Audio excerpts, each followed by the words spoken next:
And let's join our correspondent John McManus, who's in Salisbury for us now. Morning to you, John. I want to talk to you about people's frustrations at the disruption in a moment. But first, with that news from a scientist that there are still a number of toxic hotspots in Salisbury, are local people concerned for their health despite assurances that there's a very low risk?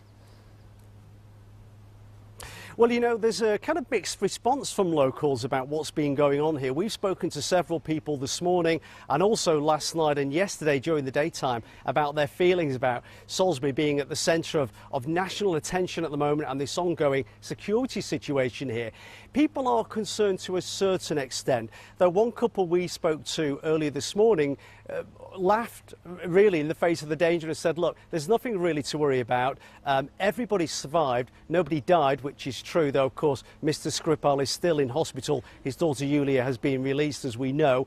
But there is a sense that they're concerned about wanting to move on. They are now tired of the fact that Salisbury has been the centre of national attention for more than a month and a half because of the situation here. They've seen these hoardings go up where I am at the Maltings in the centre of Salisbury. These went up last night. They know that the decontamination, the deep decontamination cleaning process will start in the next few days. We expect that, in fact, to start next week.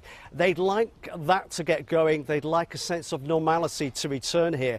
And just talking about that decontamination process, Ian Boyd, the Chief Scientific Advisor for the Department of the Environment, Food and Rural Affairs, who chaired last night's public meeting, told us a little bit more detail about what will actually happen. He said specialists from the Ministry of Defence will go into the sites like the one here, like the ZZ restaurant, Mr. Skripal's own home, of course, 2 ambulance stations and a police station as well. Go in there, incinerate any items that are left in case they're contaminated, and then test and retest several times until they're absolutely sure that there are no traces of Novichok left. Now, as you said, Ian Boyd also said that there were a possibility that there were high concentrations of that nerve agent still remaining in sites around Salisbury. He said that was a possibility, but he did say that it wouldn't be likely that they were in any other locations than the one they already know about. The ones like here at the Maltings, Mr. Skripal's home, which have been cordoned off for several weeks now and which will remain cordoned off behind these barriers until this decontamination process takes place. And that could take several weeks, several months.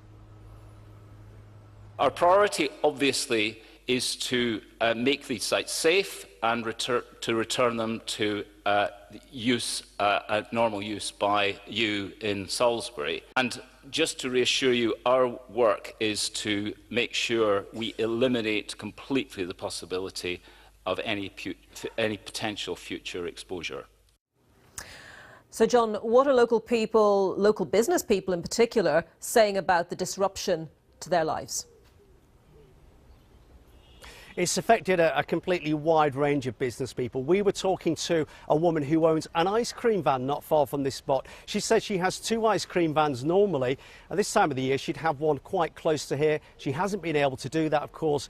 And she says generally trade is down anyway with her remaining business. We also spoke to a B&B owner who says that she's had no bookings for the last few weeks and she has no bookings at all for her home for the next few weeks either. And she said in particular that American visitors who come here for 1 or 2 days seem to have been scared off. And we've heard that a few times around the city over the last few days. American tourists, which Salisbury rely on quite heavily for passing trade, for staying here for a day or two and visiting the shops, perhaps going off to see Stonehenge for a few hours. The city relies on them very heavily and they seem to be staying away. The council is aware of the situation. This was discussed at last night's meeting as well. They know that footfall is down. They know that trade has been affected.